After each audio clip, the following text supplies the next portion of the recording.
Speed limit ಅಲ್ಲ, no other one ಇದು ಮಾಡಂಗಿಲ್ಲ.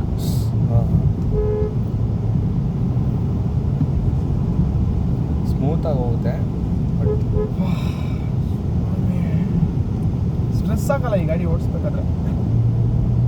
ನಮ್ಮವರೆಲ್ಲ 3-4 ದಿನ ಡ್ರೈವ್ ಮಾಡ್ತಾರೆ. ಎಂಪ್ಲಾಯೀಸ್ ಮೀನ್ಸ್ ಆದರೆ ಬಾಡಿ ಪೇನ್ ಬರೋಲ್ಲ.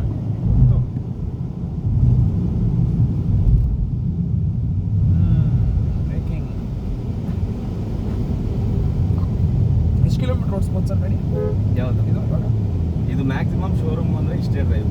ಅವ್ರ ಕಸ್ಟಮರ್ ಹತ್ರ ಹೋದಾಗ ಅದು ಅವ್ರಿಗೆ ಬೇರೆ ಚಾಯ್ಸ್ ಇದೆ. ಇಷ್ಟೊಂದು 2-3 ಕಿಲೋಮೀಟರ್ಸ್. ಹಾಂ ಅಷ್ಟೇ, ಈ ಶೋರೂಮ್ ಡ್ರೈವ್ ಮಾತ್ರ.